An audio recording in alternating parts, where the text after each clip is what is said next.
धारावाहिकं गीताप्रश्नोत्तरं तृतीयोऽध्यायः। लेखकः श्रीनारदोपाध्यायः। अर्जुन उवाच। भगवन्, तव एतैः व्यामिश्रितवचनैः मम बुद्धिः इतोपि मोहिता एव अनुभूयते। कदाचित् त्वं बुद्धिः एव श्रेष्ठा इति वदसि, पुनः च युद्धरूपे अस्मिन् घोरकर्मणि मां नियोजयसि। कदाचित् च बुद्धौ शरणमन्विच्छ इत्यपि वदसि। अतः विविधानि वचनानि विहाय भवान् एकं हि सुनिश्चितं वचनं वदतु, येन अहं कल्याणं प्राप्नुयाम्। श्रीकृष्ण उवाच। अहो अर्जुन, त्वम् एवं सम्भ्रमितः मा भव। पुराकाले मया अस्मिन् एव मनुष्यलोके ज्ञानमार्गिणां कृते ज्ञानयोगेन, कर्ममार्गिणां कृते च कर्मयोगेन इत्येवं द्विविधा निष्ठा कथिता आसीत्। यतोहि एतदुभाभ्यां मार्गाभ्यां परिणामे एका एव समबुद्धिः प्राप्यते।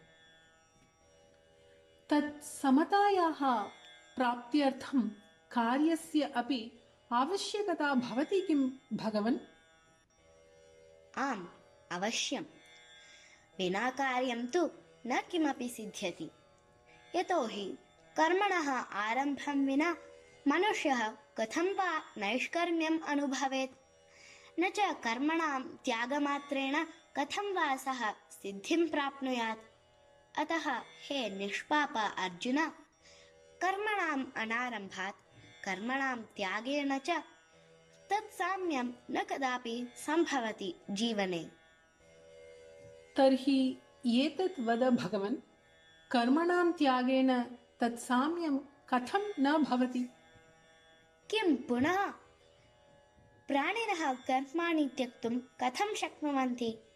कश्चन अपि मनुष्यः यस्यां कस्यामपि अवस्थायां क्षणमात्रमपि अकर्मकृत् न तिष्ठति। यतोहि प्रकृतिजन्याः गुणाः स्वभावेन अवशान् एतान् प्राणिनः कर्म कारयन्ति। अतः प्रकृतिगतः प्राणी स्वेच्छया कथं वा अहं कार्यं न करोमि इति वक्तुं शक्नुयात्। अपि तु सः बाध्यवशतः कार्यं करोति। यदि कोऽपि मनुष्यः तूष्णीं स्थित्वा न किमपि कुर्यात्, तर्हि तादृशत्यागः कर्मत्यागः न उच्यते किम्? न हि अर्जुन, सः त्यागः कर्मत्यागः न उच्यते सर्वथा। यः मनुष्यः तूष्णीं स्थितः सन् अथवा कर्मेन्द्रियाणि केवलं बहिरेव अवरुध्य यदि मनसा विषयचिन्तनं कुर्वन् आस्ते, तर्हि तस्य सः त्यागः न कर्मत्यागः स्यात् कदापि। प्रत्युत सः त्यागः तस्य मिथ्याचारः हि उच्यते इति ज्ञायताम्। भवता यत् समबुद्धिप्राप्तेः विषयः कथितः, तत् न वा कर्मणाम् अनारम्भेण भवति, न च कर्मणां त्यागेन भवति, न हि वा बहिस्तूष्णीं स्थित्वा विषयचिन्तनं कुर्वता एव भवति इति। अहो, इतोपि सम्भ्रमे हि अहं पातितः भवता। तर्हि निश्चितरूपेण कथय भगवन्, कथं सा समबुद्धिः समभावः वा मया प्राप्स्यते? तर्हि सावधानपूर्वकं शृणु पार्थ।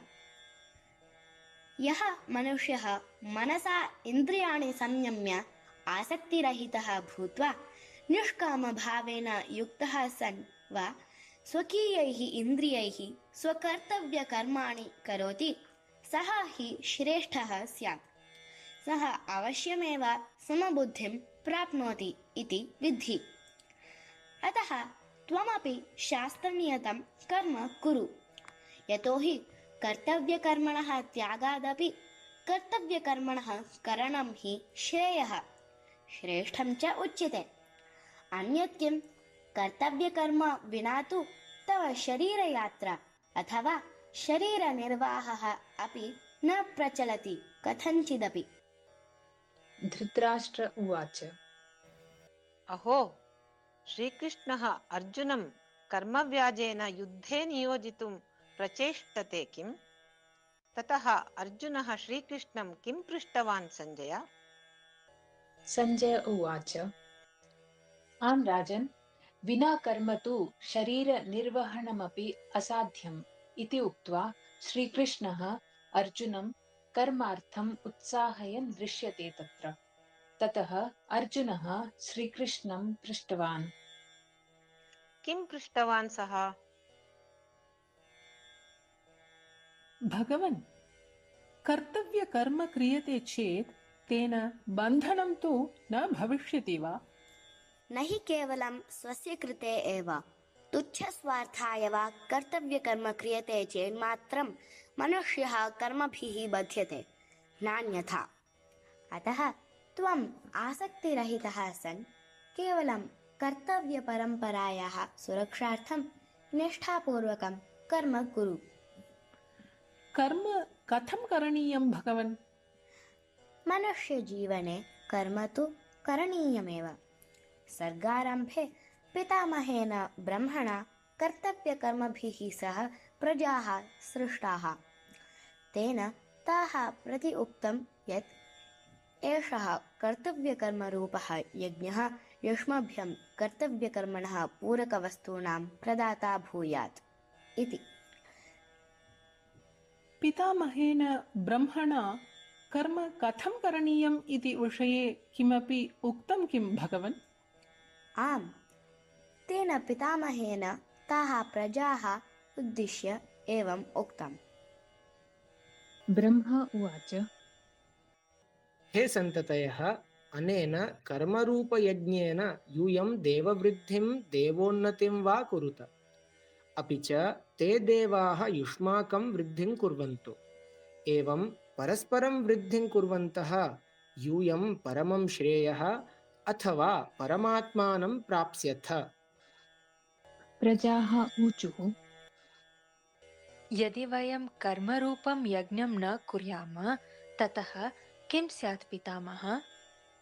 हे मम प्रियसन्ततयः, युष्माकं कर्तव्यकर्मरूपेण यज्ञेन वृद्धिं गताः देवाः, अर्थात् तेन यज्ञेन उन्नताः देवाः याचनां विनैव युष्मभ्यं कर्तव्यपालनस्य कृते तदावश्यकवस्तूनि दास्यन्ति। परन्तु यूयं यदि तैः वस्तुभिः देवानां पुष्टिम् अकुर्वन्तः स्वयमेव सुखं भोक्ष्यध्वे तर्हि यूयं स्तेनाः अथवा चोराः कथयिष्यध्वे। अतः देवेभ्यः तद्वस्तूनि समर्प्य हि तेषाम् उपभोगः अतः देवेभ्यः तद्वस्तूनि समर्प्य हि तेषाम् उपयोगः युष्माभिः कर्तव्यः। आम्, ब्रह्मदेवस्य वचनम् अक्षरशः सत्यमेव। परन्तु अस्मात् चौर्यरूपात् दोषात् विमुक्तिः कथं भवेत् भगवन्? हे प्रिय भ्रातः, केवलं लोककल्याणार्थं कर्म कुर्वन्तः मनुष्याः हि यज्ञरूपकर्मतः प्राप्तं यज्ञशेषामृतम् अर्थात् समताम् अनुभवन्ति। तस्य अमृतस्य अनुभवितारः ये श्रेष्ठजनाः ते हि सर्वपापेभ्यः विमुक्ताः भविष्यन्ति। परन्तु ये केवलं स्वसुखार्थं हि जागरिताः भवन्ति ते तु जीवने केवलं पापमेव सङ्गृह्णन्ति। ब्रह्मणः आज्ञा इदानीं त्वया सुष्ठु श्राविता, परन्तु तस्मिन् विषये तव मतं चेत् किं प्रभो? अस्मिन् विषये मदीयं मतमपि एतदेव स्यात्। सृष्टिचक्रस्य सञ्चालनार्थं कर्तव्यकर्मणः अत्यन्तम् आवश्यकता अस्ति। यतोहि समस्तप्राणिनः अन्नाद् उत्पद्यन्ते। वर्षाकारणतः अन्नं जायते। वर्षा कर्तव्यपालनात् अर्थात् यज्ञात् भवति। सः यज्ञः अपि निष्कामभावेन कृतात् कर्मद्वारा हि सम्भवति। तं यज्ञविधिं वेदाः कथयन्ति। ते वेदाः च परमात्मतः प्रकटीभूताः सन्ति। अतः सर्वव्यापकः परमात्मा कर्तव्यकर्मणि अथवा यज्ञे नित्यं प्रतिष्ठितः भवति। अर्थात् तस्य परमात्मनः प्राप्तिः कर्तव्यकर्मणः पालनेन एव सम्भवति। अतः एव सृष्टिचक्रस्य सुरक्षार्थं मनुष्याणां कृते स्वकर्तव्यस्य पालनम् अत्यन्तम् आवश्यकमस्ति। भगवन्, यदि अस्य सृष्टिचक्रस्य सुरक्षार्थं कश्चन मनुष्यः कर्तव्यकर्मणः पालनं न कुर्यात् तर्हि तेन किं भवेत्? हे धनञ्जय, कर्तव्यकर्मणः पालनं तु मनुष्यमात्रेण विधातव्यमेव। यदि कश्चन मनुष्यः स्वकर्तव्यदृष्ट्या एवं सृष्टिचक्रस्य सुरक्षार्थम् एतस्य कर्मणः पालनं न कुर्यात् तर्हि सः केवलम् इन्द्रियाणां दासः, भोगपरायणः, पापात्मा च कथ्यते। एतादृशः पापपरायणः मनुष्यः संसारे निरर्थकमेव जीवति। तस्य तु मरणं हि वरम्। यदि आसक्तिरहितः कश्चन मनुष्यः भवतः आज्ञानुसारेण सृष्टिपरम्परायाः सुरक्षार्थं कर्तव्यकर्मणि निरतः स्यात् तर्हि तस्य स्थितिः चेत् कथं स्यात् भगवन्? सः कर्मयोगसंसिद्धः आत्मरतिः मनुष्यः आत्मना आत्मनि एव तृप्तः सन्तुष्टः च भवति। तस्य कृते अस्मिन् लोके न किमपि कर्तव्यम् अवशिष्यते। यतोहि तादृशस्य महाभागस्य कृते कर्मकरणेन अकर्मकरणेन च नास्ति किमपि प्रयोजनं। न वा तस्य केनचित् प्राणिना सह कश्चन स्वार्थसम्बन्धः हि भवेत्। अहमपि एवं भवितुम् अर्हिष्यामि किं भगवन्? आम्, अवश्यं त्वम् एवं भवितुम् अर्हिष्यसि अर्जुन। अतः त्वं निरासक्तः सन् स्वकर्तव्यस्य पालनं सोत्साहम् एवं सम्यक्तया कुरु। यतोहि अनासक्तः भूत्वा कर्तव्यकर्माणि कुर्वन् मनुष्यः परमात्मानं प्राप्नोति। भगवन्, पूर्वं केऽपि अनासक्ताः मनुष्याः कर्माणि कुर्वन्तः परमात्मानं प्राप्नुवन् किं कदाचित्? आम्, अवश्यम्। जनकसदृशाः अनेके कर्मयोगिनः महात्मानः कर्तव्यकर्माणि कुर्वन्तः एव परमात्मानम् अनुभूतवन्तः, प्राप्तवन्तः च। परमात्मानं प्राप्तवन्तः चेदपि ते महापुरुषाः जनान् सन्मार्गं प्रति नेतुम् अर्थात् लोकसङ्ग्रहार्थं सम्यक्तया स्वयं च कर्माणि कृतवन्तः आसन्। अतः हे पार्थ, त्वमपि लोकसङ्ग्रहार्थं स्वकर्तव्यस्य पालनं कुरु। लोकसङ्ग्रहः इत्युक्ते किम्? सः कीदृक् भवति? तद्विषये इतोपि स्पष्टीक्रियतां प्रभो। तर्हि शृणु। लोकसङ्ग्रहः स्वकर्तव्यपालनेन वाण्या च इति द्विधा भवति। श्रेष्ठपुरुषः यत् आचरति तद्दृष्ट्वा अन्ये अपि तदेव आचरन्ति। सः पुरुषः स्ववचनैः यत् प्रमाणं कुरुते अन्ये सामान्याः मनुष्याः अपि तदेव अनुवर्तन्ते।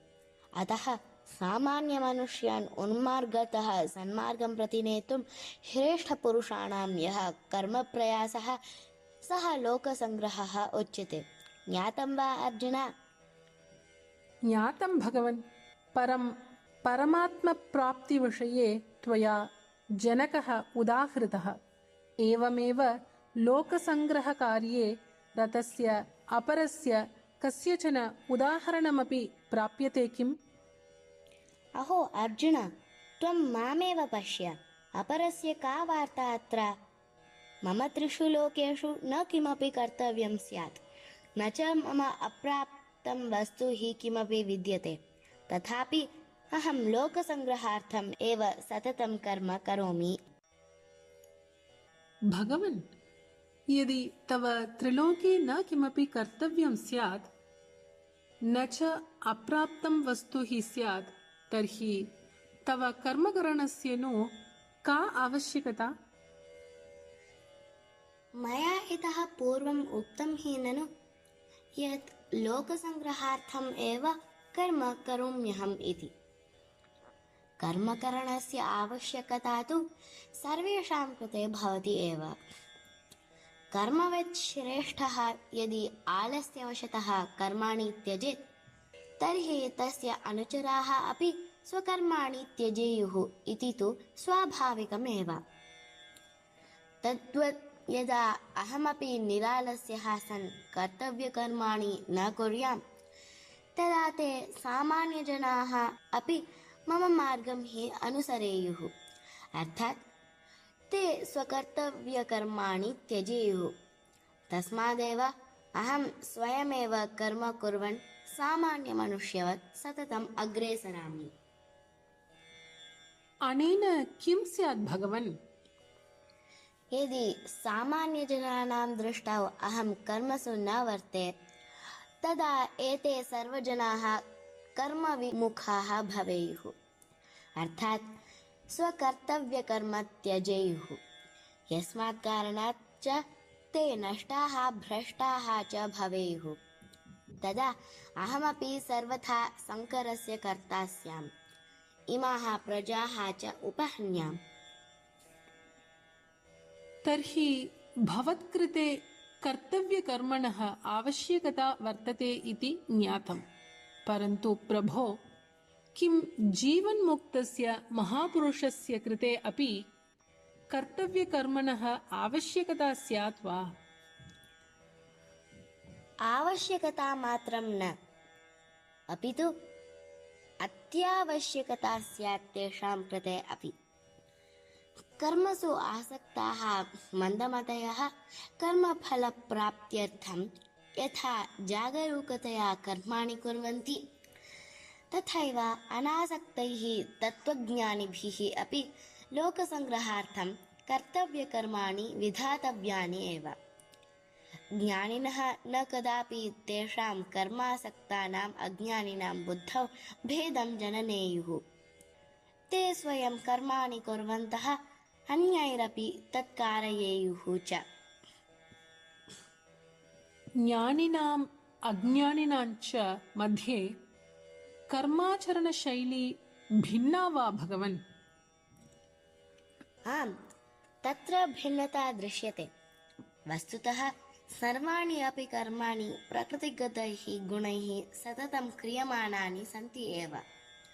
परन्तु अहङ्कारेण मोहितः अज्ञानी अहं करोमि इति मन्यते, अतः साहङ्कारं सः कर्म करोति। परन्तु गुणकर्मविभागयोः तत्त्ववित् महापुरुषः गुणाः गुणेषु वर्तन्ते, अथवा सम्पूर्णक्रियाः प्रकृतौ एव सञ्जायन्ते इति विचार्य सः तासु न रमते। भगवन्, त्वं यावत् उत्तरदायित्वं वहसि तावत् ज्ञानिनः अपि वहेयुः किम्? नहि, ज्ञानी अज्ञानिवत् कर्म कुर्यात् अथवा न कुर्यात् इत्यत्र तस्य यथाभिरुचि। परन्तु सः प्रकृतिजन्यगुणैः विमोहितान् गुणकर्मसु आसक्तान् च अज्ञानिनः कर्मभ्यः केनापि प्रकारेण कदाचिदपि न विचालयेत्। अहं तु करुणया विचलितः भवामि एव भगवन्। किं वा कुर्याम्? नैव अर्जुन, एवं नोचितं त्वादृशस्य कृते। अहमस्मि एव नु तव पार्श्वे, का वृथा चिन्ता तव? सम्पूर्णकर्माणि मयि एव समर्प्य कामना ममत्वं सन्तापः इत्यादिभिः रहितः सन् कर्तव्यकर्मरूपम् एतत् युद्धम् अवश्यं कुरु। भगवन्, त्वं युद्धस्व इत्युक्त्वा माम् अस्मिन् घोरयुद्धे प्रेरयसि, पुनः कर्माणि मयि अर्पय इति वदसि। त्वयि अर्पितैः कर्मभिः किं स्यात्? आम्, युद्धरूपं कर्म तु करणीयमेव मनुष्यजीवने, परन्तु यत् कर्म क्रियते तत्सर्वं न स्वार्थाय भवेत्, अपि तु तत् भगवते समर्पणीयम्। ये मनुष्याः दोषदृष्टिविमुक्ताः श्रद्धावन्तः सन्ति, ये च सदा मदीयं मतम् अनुसरन्ति, तेऽपि सर्ववधैः कर्मबन्धनैः विमुच्यन्ते। अतः त्वमपि मदीयं मतम् अनुसर। परन्तु सर्वे अपि तव मतं हि अनुसरेयुः किं भगवन्? सर्वे न। ये श्रद्धारहिताः अभ्यसूयन्तः जनाः सन्ति, ते हि मम इदं मतं न अनुतिष्ठन्ति। परन्तु अर्जुन, तान् अविवेकिनः, पारमार्थिकज्ञानेन रहितान्, सांसारिकज्ञानेन विमोहितान् च मनुष्यान् त्वं नष्टान् एव विद्धि। तव मतानुकूलं यदि ते न अनुसरेयुः तर्हि तेषां पतनं स्यात् किं भगवन्? आम्, तादृशानां पतनं तु स्वाभाविकतया हि भवति। यः तत्त्वज्ञानी सः रागद्वेषादिकं परित्यज्य परिशुद्धस्वभावेन कार्याणि करोति। परन्तु ये मनुष्याः रागद्वेषादिभिः सह दूषितस्वभावेन कर्म कुर्वन्ति, ते शास्त्रमर्यादानुगुणं कर्म कर्तुं सर्वथा अनर्हाः एव। अतः एतादृशाः दूषितस्वभावयुक्ताः परवशाः अवश्यं पतन्ति। एतादृशात् पतनात् विमोक्षार्थं कश्चन उपायः स्यात् किं भगवन्? आम्, तदर्थं रागद्वेषौ त्यक्तव्यम्। एतौ रागद्वेषौ मनुष्याणां परमौ शत्रुौ स्तः। अतः तादृशाः मनुष्याः रागद्वेषाभ्यां परवशाः सन्तः कर्माणि न कुर्वन्ति। यतोहि प्रत्येकम् इन्द्रियाणां विषयेषु रागद्वेषौ अनुकूलप्रतिकूलाभ्यां व्यवस्थितौ स्तः इति ज्ञायतां पार्थ। एवञ्चेत् मनुष्यः किं कुर्यात्? अहमेव नो किं कुर्याम्? मनुष्येण स्वधर्मस्य पालनं कर्तव्यम्। सम्यक्तया अनुष्ठितात् परधर्मात् स्वधर्मः हि श्रेयान् कथ्यते। यद्यपि स्वधर्मः गुणरहितः हि भवेत् नाम, तथापि स्वधर्मः न त्यजनीयः कदापि। स्वधर्मस्य पालनं कुर्वतः कस्यचन यदि मृत्युरपि भवेत्, तर्हि तादृशः मृत्युः तस्य कल्याणाय एव भवति। परन्तु सर्वगुणैः सुसम्पन्नः परधर्मः चेत् नितरां भयप्रदः भवति। अतः अर्जुन, त्वमपि दुराग्रहं परित्यज्य स्वधर्मस्य हि पालनं कुरु। युद्धार्थं च उत्तिष्ठ। हे कृष्ण, यदि स्वधर्मस्य पालनम् एव श्रेष्ठं तर्हि मनुष्यः अनिच्छन्नपि पुनः बलात् नियोजित इव कस्य प्रेरणया सः स्वधर्मं परित्यज्य पापम् अर्थात् अधर्मम् आचरति? पार्थ, रजोगुणात् समुद्भवः कामः एव पापकर्म कारयति। अस्मात् कामात् क्रोधः उत्पन्नः भवति इति त्वं विद्धि। असौ कामः महाशनः महापापी च वर्तते। एनं कामं हि अस्मिन् विषये महान्तं वैरिणं विद्धि। कामनामकः अयं महापापी किं करोति भगवन्? यथा धूमेन अग्निः, मलेन दर्पणम्, उल्बेन च गर्भः आव्रियते, तथैव एषः कामः जीवने पापाचरणं न करिष्ये इति भावनाम् आवृत्य मनुष्यं बलात् पापं कारयति। अतः पार्थ, असौ कामः अग्निवत् न कदापि तृप्यति। तथा अयं विवेकवतां साधकानां नित्यशत्रुः वर्तते। अनेन महापापिना हि मनुष्यस्य विवेकः आव्रियते। कुत्र निवसति अयं कामः भगवन्? अयं कामः मनुष्यस्य इन्द्रियेषु, मनसि, बुद्धौ च एषु त्रिषु स्थानेषु निवसति। तथा एतैः इन्द्रियादिभिः देहाभिमानिनः मनुष्यस्य ज्ञानम् आवृत्य तं विमोहयति। अस्य कामस्य नाशः कथं भवेत्?